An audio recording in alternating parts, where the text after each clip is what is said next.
Hello everybody, welcome back to the channel, and you join me on the Allegro today because I'm now going to start tackling the bodywork under the bonnet.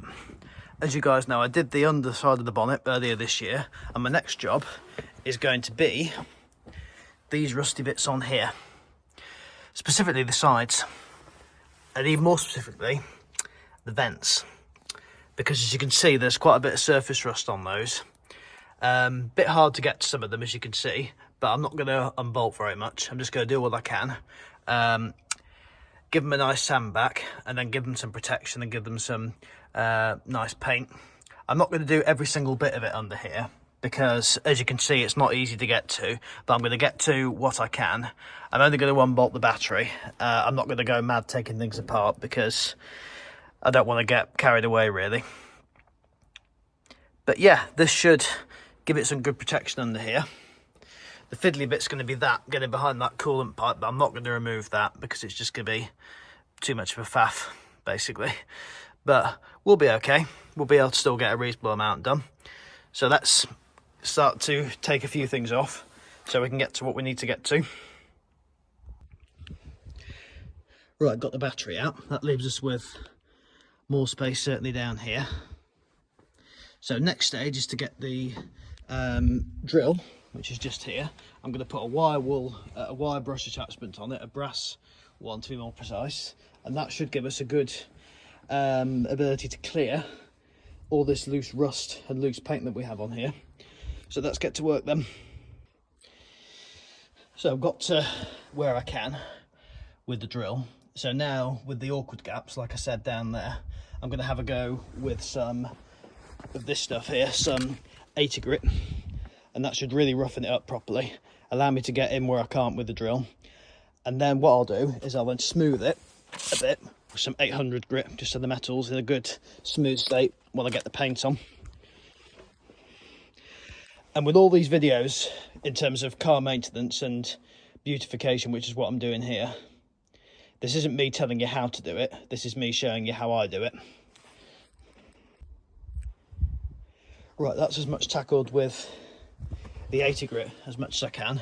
I've had a bit of a sand down with the 800 as well. So now what I need to do is, well, I've also brushed off the dust as much as I can where I'm going to be painting. Might have to do a bit more in that corner.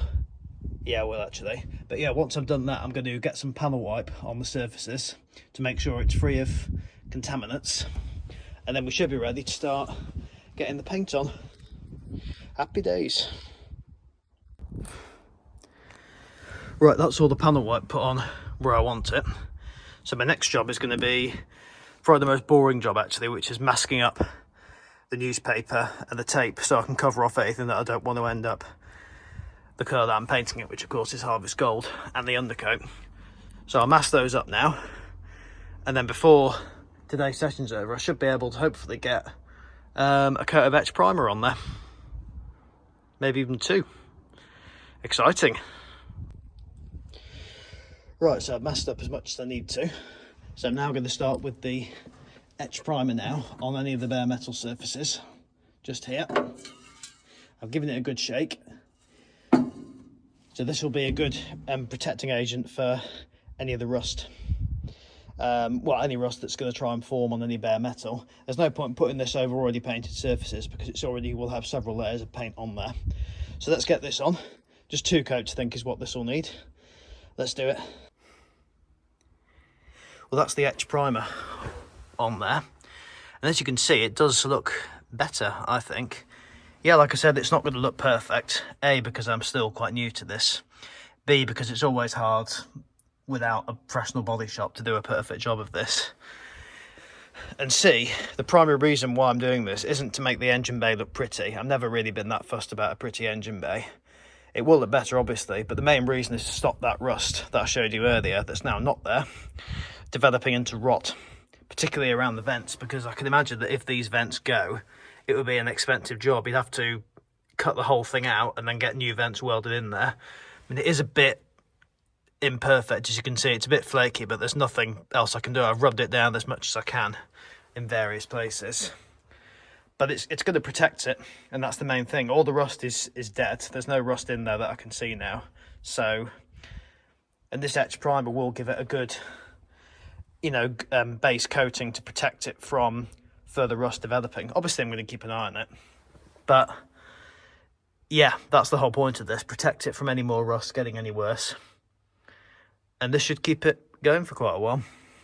So next stage, in a few days' time, is going to be the base coated primer, or the standard primer, not the base coat, the standard coated primer.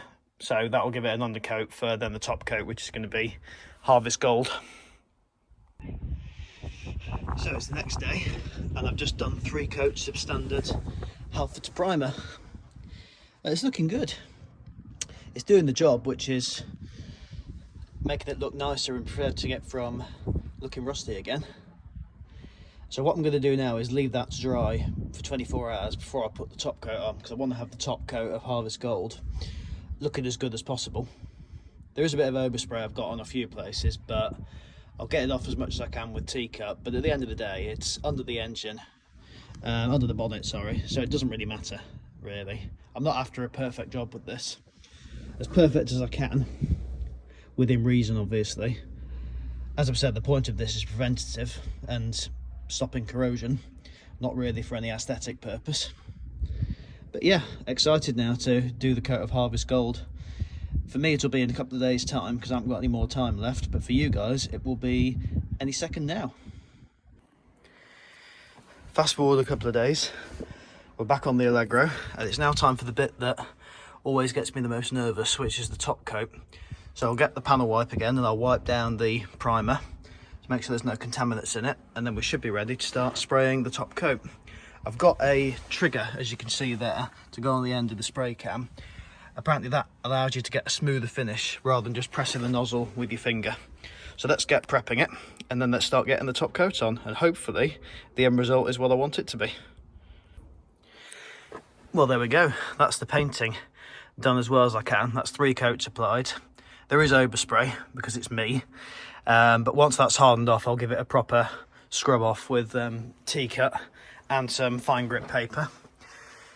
I mean, yeah, I wasn't, again, going to strive for perfection for this, but the whole point, particularly down here, was to get these vents and the sides here protected from rust, because they were going rusty, and now they're not, and they're the right colour.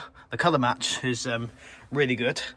I might try and give this, give the bulkhead a bit of a paint, but yeah, it wasn't meant to be a massive cosmetic transformation, just to basically make it look better, but predominantly to stop the rust from getting bad. And I believe that's done now. So I'll leave that to properly harden for a few hours. I'll get rid of all the newspaper and the masking tape, and hopefully get rid of some of the overspray with what I've just mentioned. So it's evening now, battery's back on, all cans back on.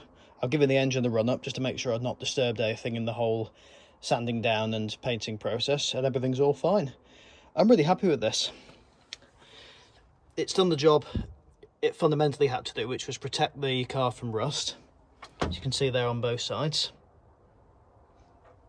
I've got rid of some of the overspray, not all of it, but the main bits of it, with some 3000 grit, or just simple light scrubbing brush from the kitchen. There's a few more bits I could actually clean under here, and that might be something I might do over the course of the next week or so, just clean up a few things while they're in situ, just to make it look a little bit nicer. But no, I'm really happy with how that's turned out, I really am. And the main purpose, of course, as I said, is to protect the rust, or from the rust, and it will definitely do that now. But also, it looks a lot better than it did as well, and I've not damaged any of the old stickers, because I did mask those up. That's one of the few bits of masking that I did get right. So yeah, that's how I've done it. Not saying that's how you should do it, it's just how I've done it. And that's my first ever engine bay paint job as well. And yeah, could have gone a lot worse that, so I'm really happy. So thanks very much for sticking with me, guys. Remember to like, comment and subscribe. Subscribers are gradually going up. I'm hoping to hit the magic 1,000 as soon as I can. Still a bit off that, but every little helps. And please be a channel member, because you can get content like this early. And once I start getting more channel members, I will start filming content just exclusively for members. Okay, maybe let me know what you want to see in the comments. What sort of things on the channel do you want to see more of, or things that I've not done before? Okay, that'd be much appreciated if you guys could give me your thoughts on that. So thank you very much. Take care of yourselves. Toodaloo.